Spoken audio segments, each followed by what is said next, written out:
Chers amis, bonjour. Nous reprenons aujourd'hui l'ordre des sections hebdomadaires de la Torah. La paracha Bechukotai, que nous apprêtons à lire ce Shabbat, vient clôturer le troisième livre de la Torah, Sefer Vayikra, livre entièrement consacré a priori à deux sujets.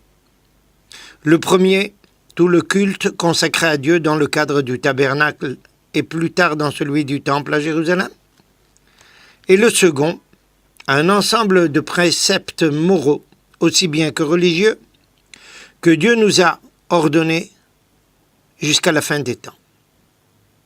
Mais une surprise nous attend à la clôture de ce livre.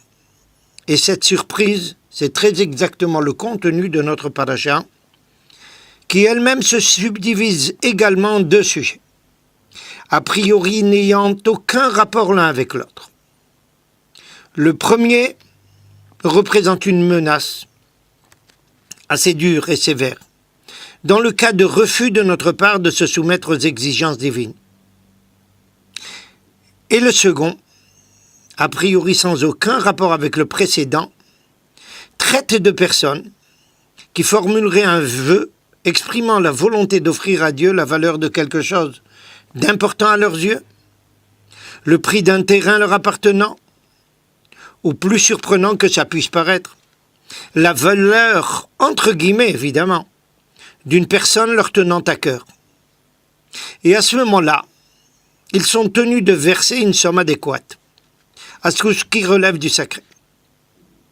Il faut reconnaître avec beaucoup de modestie que tout ceci est incompréhensible pour une personne vivant dans le monde moderne, surtout dans le monde occidental.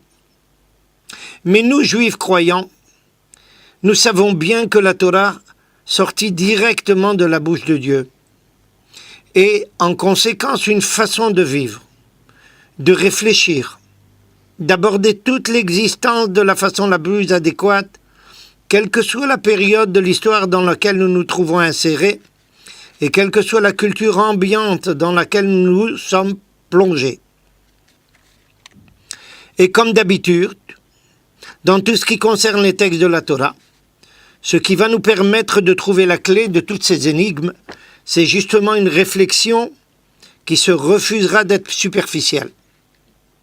Rappelons tout d'abord qu'une des principales dénominations de la Torah est celle d'alliance. Autrement dit, il ne s'agit pas de quelque chose qui vient tout simplement d'en haut pour nous imposer un mode de vie arbitraire, mais quelque chose qui nous propose un mode de vie exprimant en permanence le lien indélébile reliant le peuple juif à Dieu. Respecter les préceptes de Dieu est pour nous la seule et unique façon d'exprimer, au sens étymologique de ce terme, notre essence même. Le peuple juif est le témoin de Dieu sur terre, ainsi que le déclare le prophète. Refuser de réaliser ces préceptes, c'est refuser de porter ce témoignage. Et ce témoignage, nous tenons à le porter durant toute l'histoire, quelle qu'en soit l'évolution de cette histoire, les bouleversements, les cultures et tous les autres phénomènes prévisibles ou imprévisibles qui parsèment cette histoire. Écoutons seulement le premier verset de la paracha.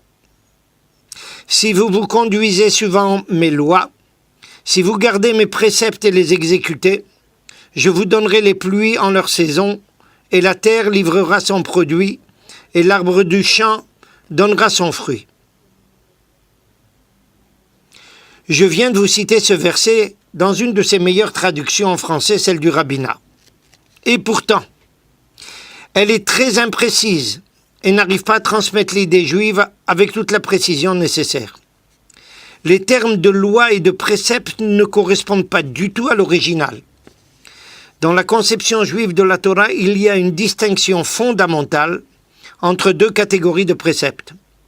La première appelée en hébreu chukim et la seconde appelée mitzvot. Le premier terme chukim désigne les lois dont la logique transcende la logique humaine et en conséquence exige de notre part une soumission inconditionnelle à la volonté divine.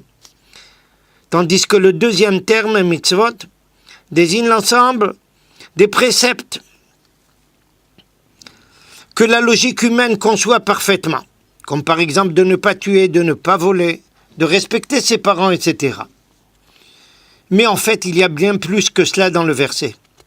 Il s'avère que le terme « garder » dans le langage biblique s'applique en général au respect des chukim, et que le terme « se conduire » de son côté s'applique justement aux mitzvot et non pas aux chukim.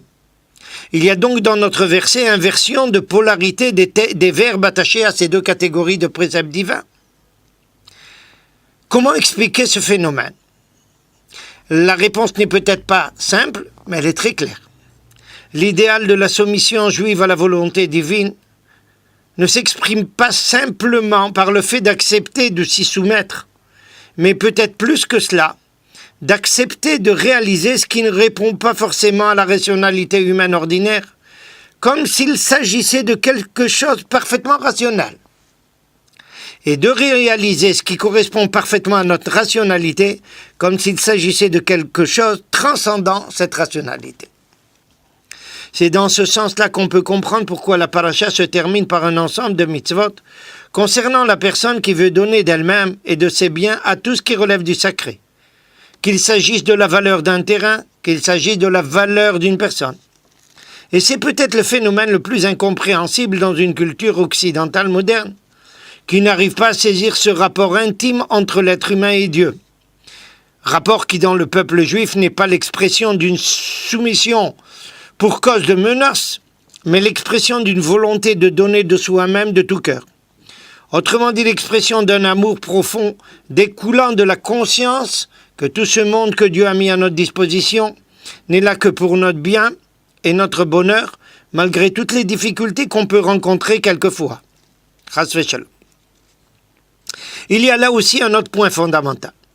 La déclaration que le respect de la volonté de Dieu et de ses préceptes n'est pas pour nous un fardeau, mais bien au contraire une joie, comme celle d'un fils acceptant de respecter une volonté paternelle.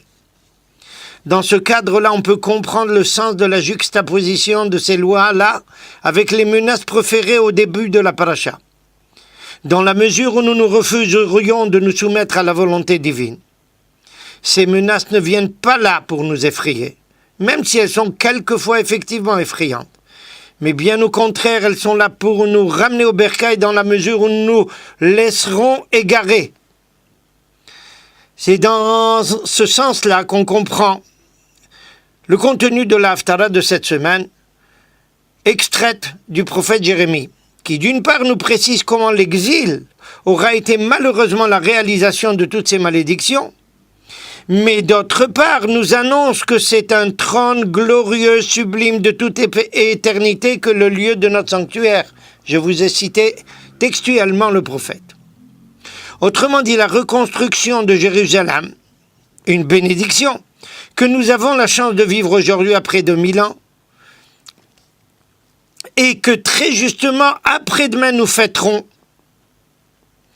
la réalisation de cette promesse antique de reconstitution de Jérusalem, en attendant que vienne le jour où tout cela sera couronné par la reconstruction de la dimension spirituelle à son paroxysme, à savoir le temple lui-même, avec la présence divine, marquant cet amour profond mutuel, réalisation de cette alliance ancestrale dont parle notre paracha.